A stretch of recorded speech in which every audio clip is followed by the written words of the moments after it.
Duchy buildings are an essential part of managing your domain in Crusader Kings 3. The most powerful buildings aside from legend and special buildings, these structures give bonuses to a whole duchy, and some have abilities so strong that they are game changing. There are 17 duchy buildings in Crusader Kings 3, so it bears asking, which are good, which are bad, and which is the best? Let's find out. We start with archery grounds, which goes into D tier. While there are a few really good archer units and archer cavalry units in the game, such as the longbowmen, archers are generally not very strong. Typically you'd prefer to have heavy cavalry or heavy infantry. That's not to say that this building is completely useless or that archers are always bad, I just think compared to some of the other duchy buildings, you won't be building it very often.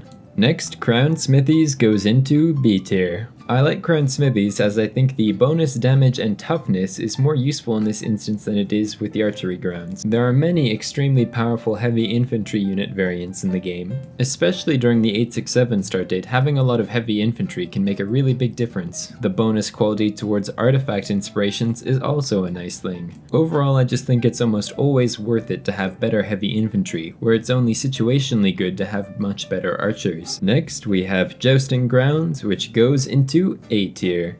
I put Jousting Grounds in A tier as I believe heavy cavalry to be the strongest type of unit in the game. Unless you're fighting somewhere like Tibet where it's basically extremely mountainous all the time, heavy cavalry is going to be an excellent option just because of the insane damage. Taking a look at the stats on the Greek cataphract for example, it's absolutely ridiculous. Because of the overwhelming strength of cavalry in this game, Jousting Grounds must go in A. Now, Leisure Palaces goes into F tier. While on the surface this building may look okay, with its level 3 tier having plus 25% initial scheme success chance, this is probably the only good bonus it has, and it's at the 3rd level. If you're playing in 867, there's a good chance you're never going to see this bonus. 15% and 5% bonuses to initial scheme success chance are kind of inconsequential, and the rest of the bonuses here present are also inconsequential. Control growth only in the duchy it's built in is kind of bad. Usually you're gonna have no trouble at all with control over that duchy. It's probably going to be of your same culture and faith. The feast cost discount you can already get from farms and fields. Grand weddings already relieve plenty of stress, and honestly that's not a huge amount of renown to get from a grand wedding. Plus 35% stress loss is pretty huge, but there are other ways of reducing stress. And plus 15% monthly prestige is kind of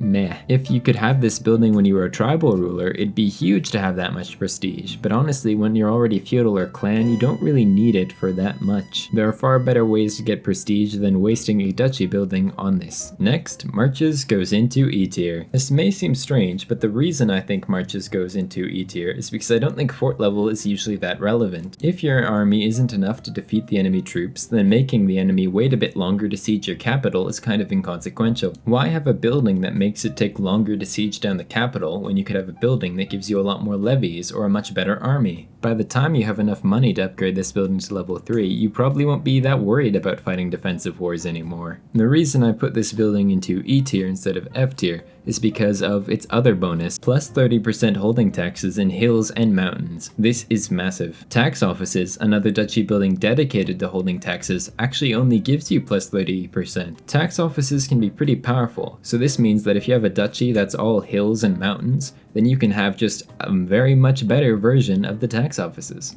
My opinion on the uselessness of defensive buildings may be controversial, so if you disagree with me, feel free to comment on why. Next up, Military Academies goes into S tier. Plus 75% knight effectiveness and plus 3 size of men-at-arms regiments is insane. This building allows you to maintain an army of truly huge proportions. The plus 6 knights is also incredibly good, as if you have the right modifiers, knights can be made to be incredibly broken. You can have armies that are composed entirely of knights and no other soldiers and still win under the right conditions. For its game-changing ability to massively increase the size of your armies, there's no doubt that Military Academies deserves an S. Royal Armories goes into C tier. The generic boost to men-at-arms damage and toughness is nice, so is the increase in levies. I don't think these bonuses are absolutely insane in the way the ones from the Military Academies are, but this is still very good. Considering though that the right combination of knights or special men-at-arms can basically shred through levies as if they're nothing, I am going gonna say that it's only C tier and nothing higher. Next on our list we have the Royal Reserves in A tier. Increased hunt success chance, monthly gold, and popular opinion are all nice, but the real reason you'd pick this one is for the development growth. If you're going for a tall playthrough, you basically have to pick this one like 90% of the time. Plus 30% development growth is just too good not to pass up. Development speeds up technological progress and boosts your income, so it's pretty good.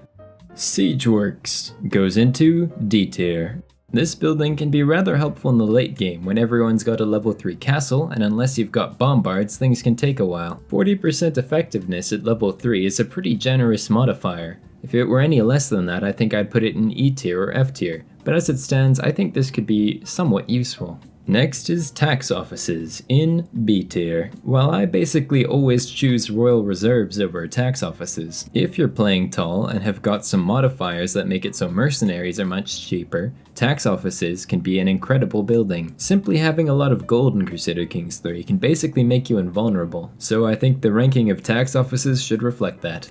Now, Royal Gardens goes into F tier. Frankly, this duchy building offers almost no bonuses at all. At level 3 you've got plus 15 popular opinion, 1.4 monthly tax, 15% monthly prestige, and negative 30% stress gain. This is quite terrible. Popular opinion isn't very relevant most of the time unless your peasants are following a different religion than you. That is a ridiculously small amount of tax, and you can basically buy prestige and stress loss with gold, vis-a-vis the hunting event and the feast. The main reason this building exists is because of the court grandeur bonus. However, court grandeur isn't actually that hard to manage. If you just build a bunch of artifacts and relics and put them into your throne room, you'll usually reach the threshold. Because of this, I'd argue that this building does basically nothing. Now onto burial sites, which goes into D tier. The most important numbers here are legend spread chance, legitimacy gain, and plague resistance. These are some very big modifiers that basically mean you'll never have to worry about the Legends of the Dead mechanics ever again. You'll become legitimate faster, plagues will not affect you, and your legends will spread quicker. I don't think these bonuses are as strong as some of the others on our list, but it's definitely not terrible. Unlike Charnel Grounds, which goes straight to F tier, the bonuses here are so small they are basically non-existent. This is just a worse hodgepodge of some previous bonuses we've seen. On to the Great Tower of Silence, which goes into C tier. Taking a look at this building, in many ways it's just a better burial site that starts at max upgrade.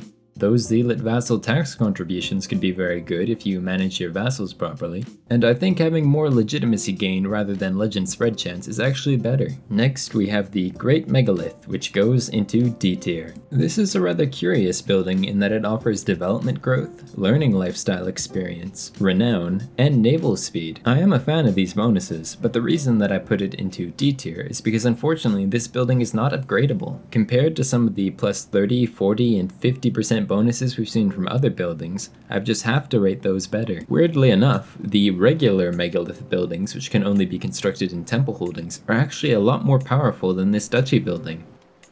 Those previous 3 duchy buildings I mentioned were technically classified as faith duchy buildings, a little bit special. These last 2 duchy buildings are also rather special in that they're called historical duchy buildings. These buildings start the game already constructed, but you can replace them and then later rebuild them if you should desire. Aurelian Walls goes into D tier. The additional development growth, levy size, and holding taxes are pretty nice. You'll notice this is kind of just a combination of several bonuses we've seen before. While these bonuses aren't bad, it's got a similar situation to Great Megalith, where it's not upgradable, and these bonuses don't match up well with the fully upgraded duchy buildings.